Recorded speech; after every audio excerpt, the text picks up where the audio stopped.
Bonjour, tu es pessimiste et tu as tout le temps des pensées négatives qui t'empêchent d'avancer et de vivre une vie heureuse? Ce podcast est fait pour toi, donc installe-toi et écoute jusqu'à la fin. Bienvenue au podcast qui va t'aider à trouver ton chemin vers une vie plus saine et équilibrée, grâce à l'approche holistique et au développement personnel. Je te propose chaque semaine des outils pour améliorer ton quotidien et rester en équilibre. Ensemble, nous parviendrons à réussir et à construire un monde plus sain et en parfaite harmonie. Je passe dans ma vie des moments où je suis optimiste, que j'arrive à imaginer mon futur en étant comme un rêve, que je réussis à atteindre tous mes objectifs. Mais il y a d'autres moments où je me sens démotivée parce qu'un événement s'est produit, ou que ma confiance en moi a diminué, donc je commence à avoir des pensées négatives, et je deviens pessimiste. Aujourd'hui, à travers ce podcast, je souhaite te parler de pensées positives et je vais t'aider à les activer et à les développer. Mais avant, je préfère commencer par te parler de personnes optimistes et pessimistes. Nous connaissons tous une personne pessimiste et optimiste pour laquelle, s'ils tombent dans la même situation, chacun d'entre eux interprétera, affrontera ou réagira d'une manière différente. L'optimiste verra dans n'importe quelle situation, qu'elle soit bonne ou mauvaise, une leçon à apprendre ou une opportunité, contrairement au pessimiste pour lequel tout est impossible à réaliser et que tout est mauvais. Il y a quelques années, j'étais en route avec des amis et j'ai vu deux enfants se battre. Un des enfants était sur l'autre et donnait des coups de poing tout en pleurant, et l'autre au sol se défendait mais ne pleurait pas. Après les avoir séparés, j'ai voulu savoir la raison pour laquelle le garçon pleurait. Donc je lui ai demandé. Sa réponse était étonnante et marrante en même temps. Il m'avait dit qu'il avait peur que l'autre reprenne le dessus et qu'il lui flanquerait une raclée. Tu peux voir sur cet exemple que le garçon qui pleurait ne croyait pas en lui, qu'il avait des pensées négatives, sachant qu'il avait le dessus dans cette situation. Et l'autre garçon qui était plus serein et voulait affronter la situation. Il se peut qu'il se disait qu'il pouvait le battre. Et si on n'aurait pas intervenu, j'imagine qu'il aurait pris le dessus. Il y a beaucoup de personnes pour lesquelles les médecins leur ont diagnostiqué un cancer et qu'avec le temps, ils ont pu reprendre leur vie normalement. Après une intervention, de la chimiothérapie, et quand tu leur demandes comment ils ont pu affronter tout cela, leur réponse est « j'ai la foi en Dieu. Et si je suis là, c'est grâce à lui. » Leur foi est tellement puissante qu'ils arrivent à accepter la situation et aller au-delà. J'ai aussi vu une personne qui a tout fait pour faire la spécialité qu'elle voulait pendant son cursus universitaire et qu'elle avait peur de la spécialité dont elle ouvrait droit, car elle se disait faible et qu'elle ne pourrait jamais arriver à réussir dans le domaine. Elle avait bloqué son année universitaire juste pour refaire son bac, mais au final, elle avait obtenu une moyenne inférieure, donc elle a décidé d'accepter la situation et de tenter sa chance. Nous voyons des exemples de personnes ayant des pensées positives et d'autres avec des pensées négatives. La foi, comme tu peux voir, est un élément très important. Comme je te dis souvent, surtout sur mes posts Instagram, si tu veux être en équilibre, tu dois travailler sur ton physique, ton mental et ta spiritualité. À mon sens, si tu n'as pas foi en Dieu et ne crois pas à sa force et le fait que tout ce qui t'arrive est pour ton bien, qu'importe si c'est une bonne ou mauvaise chose qui t'arrive, et que soit Dieu te fait passer par une épreuve ou bien qu'il t'évite un malheur suite à l'accomplissement de ton souhait, si tu ne crois pas à tout cela, tu vas être en colère, triste, tu vas avoir que des pensées négatives, ce qui peut te provoquer avec le temps une perte de confiance en toi et aux autres, des défaites, une dépression et même des maladies. Je ne dis pas non plus qu'il faut arrêter d'essayer de réaliser ses rêves. Dès le premier élément bloquant, loin de là. Je veux juste dire que si tu as essayé comme l'exemple de l'étudiant, il ne faut pas tomber dans des pensées négatives telles « j'ai pas de la chance »,« je ne pourrai jamais réussir si je ne fais pas cette spécialité », et d'essayer et de voir si c'est ta destinée ou non. Donc, au lieu de te retrouver dans telle situation, pourquoi ne pas y remédier vu que la clé de ton équilibre et ton bien-être est entre tes mains? Il y a aussi des personnes qui ne sont pas tout le temps pessimistes ou tout le temps optimistes, comme expliqué dans le début de mon podcast, et que tout dépend de la situation et de leur niveau de foi pendant le moment où elle va subir la défaite ou les moments difficiles, car notre foi est variable.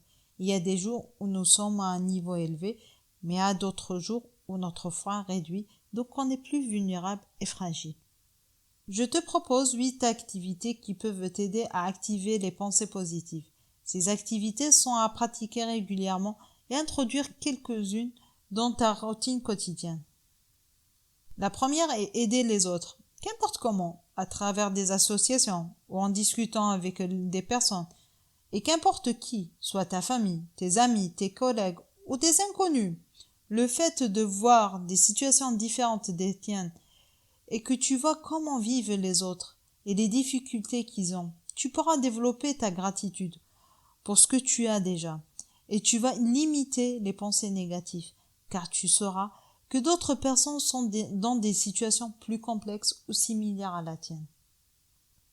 La deuxième activité est de communiquer avec les autres, de parler avec eux. Cette activité va rejoindre la première car tu vas découvrir les différentes situations des personnes et d'autre part, cela te permettra d'externaliser tes doutes, tes peurs, tes pensées négatives. Mais dans ce cas, je te recommande de bien choisir les personnes, car si tu as en face de toi une personne négative, tu vas t'enfoncer encore plus dans cet esprit. Donc choisis les personnes qui sont les plus optimistes et qui ont beaucoup de foi. La troisième activité est de créer et de s'amuser. Si tu as une petite âme d'artiste en toi, ou bien que tu veuilles simplement t'amuser en dessinant ou faisant une autre activité, seul ou avec des membres de ta famille ou amis, n'hésite pas. Cela t'aidera à te focaliser sur ton activité et tu lâcheras prise et tu vas limiter les pensées négatives. Mais fais attention, tu dois vraiment vivre le moment présent et ne pas imaginer les dangers partout. Si par exemple tu sors avec ton enfant au parc et qu'il commence à courir, tu vas pas lui courir après en lui demandant de faire attention et d'imaginer les accidents partout.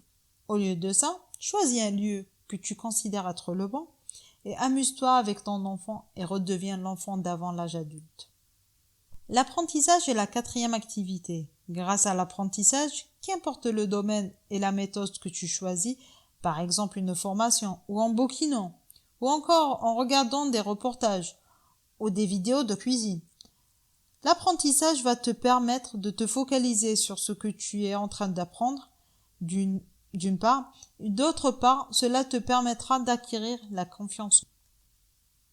Les hormones sécrétées lors de la pratique des activités sportives, qui sont les endorphines, la dopamine, l'adrénaline et la noradrénaline, procurent une réduction du stress, la dépression, l'anxiété et permettent une meilleure estime de soi.